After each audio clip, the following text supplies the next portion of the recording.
Itong tutorial nito is about um, digital exposure sheets, no, na gamit sa Clip Studio. So standard to na Japanese studio, Japanese X-sheet, standard Japanese X-sheet to. Pipilapan dito, then transfer natin dito sa Clip Studio Paint. Clip Studio Paint. So for animation to.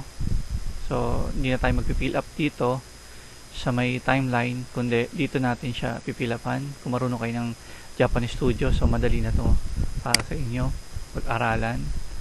Yung mga mga tools, mga shortcuts. So sisimplihan lang natin para makita lang yung kung paano siya na-transfer, saka yung advantage nito. So kung i-download nyo to, itong software na to, itong software na to, dito siya mada-download sa Clip Studio mismo. Ayan, sa Toei Animation. Yan, naka-Japanese, English version. Tinranslate ko na sa English. So click nyo lang yan. Ayan, may bagong version siya, from earlier version to latest na. Yan. So click nyo lang yan, then proceed ka lang sa download. Ayan, dinownload niya dito sa baba. So ganun lang mag-download, then install nyo lang. Then may mga instruction na pwedeng tips. Ayan, kung gusto nyo pag-aralan how to use the Toei Animation Digital Exposure Sheets. So design siya talaga, pinadesign siya talaga ng Toei, no? Exclusive to, kasi nandiyan yung Toei Animation. So sa tingin ko, ito yung gamit din mismo ng Toei. Ayan, kasi ang Clip Studio, before ng Clip Studio, yung Retas Pro, I think Toei din ang isa sa parang collab nila. So ito yung mga symbol ng Japanese, no? Yan yung mga pwedeng pag-aralan. So yun. So ito kasi may mga may mga pan daw, may mga for animator, kung animator ang gagawa. Pero ako, ang papakita ko lang dito yung pag-transfer lang netong in-betweening. Yan. So meron din siya how to use digital X-sheet, no, dun mismo sa clipstudio.com. So i-browse nyo na lang dyan. So first, syempre, kunyari gagawa na tayo ng X-sheet. So meron tayong double click mo lang, episode number, example test na lang, or test 001. Tapos scene cut. So scene cut is 1 0 sample, then seconds. So mapapansin nyo kung bababa natin, so 144 siya, no, yung 6 seconds, dahil 24 frames per second siya. So 1 second is 24 frames. So 1, mapapansin nyo dito, malinaw naman yung pagkaka-indicate. So huwag natin habaan masyado, siguro mga 2 seconds lang, para 48 lang tayo frames. So pila pa natin, try natin, kunyari may X-sheet tayo. So pwedeng, ayan, napapalitan yung may mga naman to, tools pwedeng pwedeng magamit. So may camera, may sound, no, pwedeng magamit lahat. May layer siya. So pwede ka magdagdag, ayan, no. May plus naman siya ron in case lang gusto nyo. So maraming option kung maximize natin. So ayan, makikita natin yung maximize nya. So meron pang mga ibang mga notes na pwedeng isulat. So even dito, tapat mo lang yung mouse, yan, lalabas na yung nya. So click nyo lang yun. Ayan, may mga siya, pwedeng option. Then may menu siya, marami din siyang nagagawang menu. So may language, no, Japanese and English. So design na siya talaga for for international. So meron na siyang, at meron siyang export, syempre import meron din. So ang kakailanganin natin, ito, select and import, or export tayo. Ito, ayan, export XDPS. So yun yung kailangan natin, kasi yung babasahin ng Clip Studio later. So pilapan lang natin muna. So pilapan ko lang sample. So dito sa shortcut pala, wait lang, meron ditong binanggit na shortcut, nakita ko ayan, no, may F1 sa F2, saka yun F3. So mahalaga yan, so kabisaduhin nyo na yan.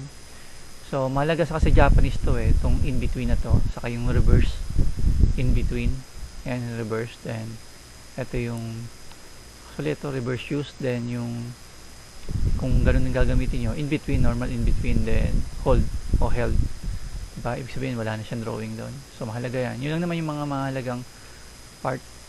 So kung fill up tayo, syempre 1, so after natin yon, enter para input mo o encode mo yon.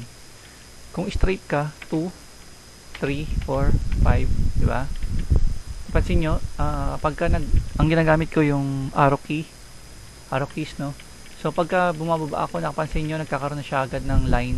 Sabihin nun, nagkakaroon na siya ng held 5 from 5 to 16 frames. So naka-held siya kung dito ka magsi 6. So yun, tapos then another timing, pwede straight, diba? So enter, no? Enter. So wala akong makita dito na auto number, no? Hindi ko pa masyado na explore, pero ayan, wala pa akong makitang auto. So manually, sa ngayon manually muna natin siyang i-encode yung number. So yun, ito rin wala siyang parang na-maximize o so dito lang tayo sa slider. So yun, hanggang dito lang naman tayo. So after 10, pwede pa tayo magdagdag. Sabihin natin dito nagkaroon ng in between, so F1, ayan, F1, tapos 11. So sa mga nag-Japanese, no, delete yung pag gusto nyo i-delete lang sa keyboard shortcut. So sa mga nag-Japanese, alam na nila ibig sabihin nito symbol na to So ibig sabihin yan, in between yan. Kung meron tayong dito 12, so in between, then sabihin natin dito meron ulit nag-reverse use naman siya natin, F2, no? Yan, so F2, then 13, then mga ilang yan, gawin natin F3. Ibig sabihin yan, nawala na yung drawing dito, no? So pwedeng nag-out siya o off screen. So dito pwede nating held, kunyari may book, tapos enter lang natin pababa, ayun, kahit lumagpas siya, okay lang kasi hanggang 48 lang naman tayo. So sa C pwede natin maglagay din, kunyari may effects, so timing natin ang dalawa, ayan, so nadidelete naman yung indication lang naman to na in between. So sa Clip Studio, babaguhin din yan in case na hindi binasa, or unless na binasa siya as in between. So yan. So dito pwede tayo mag reverse use. So malaking tulong to kasi exit na to Then kung back to 1 yan, tignan natin kung pwede natin siya i-copy. So may copy siya, try natin i-paste. So yun, malaking bagay. So dito kahit na lumagpas siya, putol na rin yan. So isa yan sa magandang yung copy paste general shortcut, no, yung control copy then paste. So dito kunyari dito tayo held ko. So kunyari may pumasok na effects, so held natin muna diyan o wala muna siyang drawing. Then dito kunyari dito may pumasok na effects. Same in between. So kailangan mong pindot. So kung dito gagawin natin in between ulit, hindi natin gagawin yung reverse. Then 3. So ito yung mga pwedeng ma-encounter kasi sa animate. So pwede tayo ditong 3, then held na siya hanggang matapos. Pwede yun. Or dito naman sa E, lagyan naman natin ang ibang settings. Pwede siyang one cycle animation. Pwede siyang gawin natin one cycle animation. Kunyari meron siyang 5 in between, then back to 1. So pwede natin i-copy yan. So this is one cycle animation, timing. So maganda rito, nagagamit natin. So no need na i-transfer pa, yan yung exit mismo. So eto, pwede natin gawing 1, para meron lang may mabigay na tayo. Pwede naman hanggang ABC lang.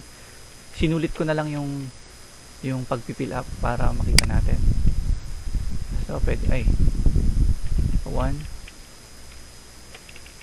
Pwede rin arrow keys, no? Pwedeng enter. So halimbawa nasulat na gawa mo na yan, health, pwede ka na ulit dito magsingit naman. Kaya meron ditong biglang in between, then 2. Yan, pwede naman yan. So ito na yung save natin. Control, tingnan natin paano mag-save dito. Save, ayan, may backup lang for backup. So nakapag-save na ako na last time. So test 2 na lang natin to dito sa tutorials ko for clip. Then okay na, no? So na-save na siya, pero kailangan natin siya i-export as ayan, tulad nito may na-export na ako na una, no? Yan kasi yung babasahin ng Clip Studio. So test 2 na lang tayo, test 2. Save, mamaya tawagin natin yan. So meron tayong X-sheet, no? Fill up na natin yung X-sheet for Clip Studio to. Pero pagka familiar ka nga sa Japanese X-sheet, so alam mo na kung paano basahin to. Dito sa mga camera, kung may kailangan ka may fade in, pwede ka magpasok dyan ng mga fade in gaya nung nakita natin sa tutorial dito sa may tutorial kanina. Saan ba yun? Ayan, no? Naglalagay siya ng fan. So merong option ito. Hindi ko lang alam kung naka-English yung option na yon or kung naka-ano. Pero pansin nyo, yung A and B mukhang sinulatan pa rin niya. For ano lang naman to, for symbol. Symbol ano lang yan. Pwede naman sulatan na rin sa tingin ko ng animator yan, yung ganyan. Kung may pen dito. So tingnan natin. Load time, so combine, work strip. So meron siyang mga pwedeng pag-aralan pang i-browse. Then eto, ano to? Apply timesheet for information lang for ano. So may tools siya. Usually sa tools. Okay. Meron pa siyang mga ibang options. So marami siyang pwedeng pag-aralan. Diba? So may edit sa shortcut key, pwede mo rin pag-aralan. Change logo, etc. So maraming pwedeng pag-aralan. Pwede nyo explore. Yun. Pero yun, ito na save na natin kasi ito for clip. Punta na nga tayo sa clip. Ito na yung clip. So make new. So syempre, ang gagawin natin is animation. Then yan yung resolution, 1080, standard, 200. So ang ginawa natin is 48, no? Balik natin para sigurado. So 2 seconds lang. So ilan ba 'yon? Okay, eto, pwede natin puntahan dito. Time code 7 kasi yun eh. So pwede mo nang gawin 2. Then 0, di ba? Or pwede naman frame 48, di ba? Pag frame, so nababago rin dito. Or pwede kang frame, pwede kang seconds and frame, di ba? So madali lang intindihin 'yan sa mga nag-animation. So story name, gawin na natin test 2. So okay na tayo, custom, okay. So pag okay na, sa papel no need for margin, pero kung gusto mo pwede ka gumawa ng mga margin, yan meron dyan. Pero no need na rin yan, depende sa requirement din ng show nyo kung anong camera frame para meron lang kayong guide. So okay lang natin. Gumawa na siya ng paper, then X-sheet, and meron na siya ditong automatic, meron na siya ditong 2 seconds na napansin nyo kagad, no, sa timeline. So meron ka na kagad 1 kasi naka 1 na yon. Bakit? Dahil meron ka na ritong 1. So pwede naman itong baguhin, pwede mong gawin ACL yan. Then folder, pwede kang gumawa rito ng new folder. So baguhin mo yan, gawin mong 1. So sa under ng folder meron ka ng papel, usually paper, usually vector dapat 1, 2. So burahin natin to, dapat vector. Kung may raster siguro okay lang, basta sa key animation okay lang yon. So dito natin, try natin. Ayan, so meron na tayong 4 na papel sa isang papel. Ipapasok natin siya isa-isa. Pasok pala natin, dapat nasa loob siya ng folder para dito, diba? So meron kang A-cell, sa A-cell meron kang isang papel. Kita nyo? So kung gagawa ko ng another paper, try natin copy o duplicate. So meron na akong 2. Yan. So pwede ka nang maglagay dito ng 2. Ayun may 2 na lumabas na. Diba? Lumabas na yung 2. Yan. Pwede ka nang drawing, diba? So kung duplicate ulit, duplicate layer 3. So depende ko lang yung papel nyo kasi kung ang so sa easel meron akong 3 papel sa easel. Ngayon gusto niyo magdagdag, duplicate mo to. So rename mo lang, gawin mong B-cell. B-cell. Meron ka ng B-cell. So sa B-cell may 3 papel ka na. Kung duplicate nyo ulit yan, double click C. So meron ka ng, so mapapansin mo na dadagdagan din dito, no? So magandang setup to. Ayan, meron ka ng ABC. So kung syempre, diba sa animation may cell yan kunyari, isang part niya is A cell, B cell, saka C cell, kung 3 cell lang. So doon sa ginawa natin sa X-sheet, ang dami niya, no? Bale, G hanggang G siya. So tingnan natin kung magre-register siya o gagawa siya rito. Iba pa to, no, sa ginawa ko. So try na natin i-import. Pinakita ko lang dito kung paano gumawa ng papel, ano. Ngayon, kung gusto niyo mag-drawing na dyan, ayan, kaya nasa A cell ako, pwede ka na mag-drawing. Ayun na yung papel sa loob nung pwede naman yan. Ayan, nakakapag na.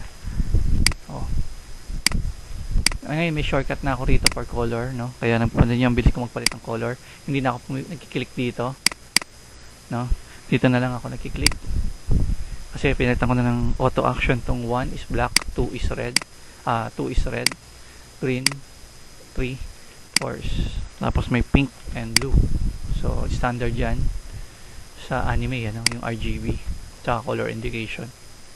Tapos meron na rin ako setup dito ng pen. So yung interface ko, no, yan yung hindi gaya ng default na interface ng Clip Studio. Bale, ito inayos ko lang to o ginawa ko lang yan para sa akin lang yan, komportable ako sa ganyan para mas madali ko siyang sa working area ko. So import natin ngayon yung X-sheet. So maraming pwedeng import dito may 3D nga diba? May audio, may marami. So syempre tayo X-sheet lang. So tingnan natin kung may etong ginawa kong X-sheet may papasok niya rito. Actually sa sa After Effects meron din ganyan, no? Para makapag-input ka rin ng X-sheet for After Effects. Para pag in-input mo sa time, naman yon, time frame o time, matawag doon. Basta sa time babaguhin niya yung time ng targa mo, then makikita mo kung ano yung ginawa mo sa X-sheet, yun ang mangyayari doon sa After Effects. So isa yun sa ginagamit ng hapon. So exposure sheet, hanapin natin. So ito na yung una ko, ito na yung ginawa natin, di ba? Test 2. Open lang natin. So yun, nakita nyo may mga nangyari. So may mga hindi tayo kailangan, kasi may mga lumabas na camera. So tanggalin ko muna yan. So delete muna natin yan, mga yan. Hindi ko kailangan yan. So kasi pero pinapasok na siya ng Clip Studio, no? Pero pag animate ka kailangan kasi yan. Pero ngayon pinapakita ko lang yung paano mag-import ng X-sheet to Clip Studio. So burahin ko lang muna to. So ito na yung pinilapan natin. Napakaganda ng, ito yung kanina lang, no? Pansin nyo, diba, naglagay ako ng papel. Yung papel, diba, yun ang gusto ko ipapansin kaya gumawa ako ng papel, gumawa na ako ng papel para sa A3, diba, hanggang A to C. Kita nyo, inayos niya yung timing for A to C. Tingnan natin, ito yung ginawa niyang timing from A to C. Alam ko yung C, ito yun yan yung C. So ayan, tapos papel kasi yan ibig sabihin yan diba, isang papel, in between na papel. So under dyan sa isang papel, ayan, nag-timing na siya, may lumabas na siyang timing. So yun, same din dito sa iba, kahit sa G-cell, ayan, diba, nag-held tayo, then in between dun sa dalawa, sa dulo, banda. Sa E-cell, tayo, one cycle animation. So ayan, lumabas na rin, ayan, so ganun lang kadali gumawa ng X-sheet. So tingnan natin ngayon kung meron ka ng X-sheet din, patungan natin ng ibang X-sheet. Tingnan natin kung effective. Pero kung hindi, okay lang. Import lang ulit natin yung isang X-sheet ko. Tingnan natin kung mababago.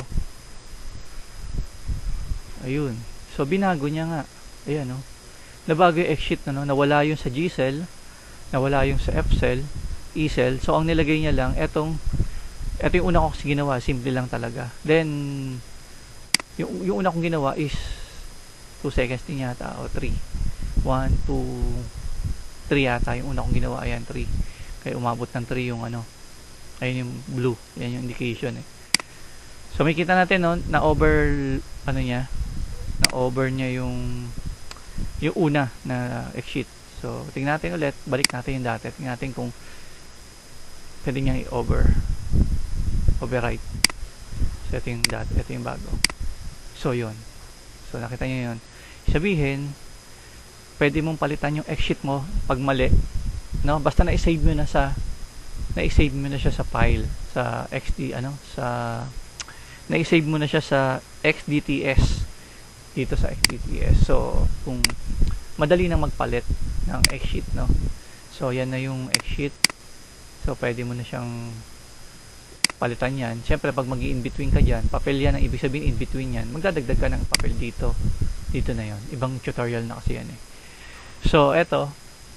So, malinaw, ano? Nakakapag-import tayo ng digital X-sheet from Toy Animation Digital Exposure Sheet to Clip Studio Paint. So, ganun lang kadali at kasimple basta may alam ka sa Anime X-sheet. Okay?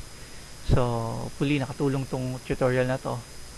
Then, sa mga ibang tutorial, antabay lang tayo sa mga ibang pwedeng magawa. Okay? Sige. Thank you.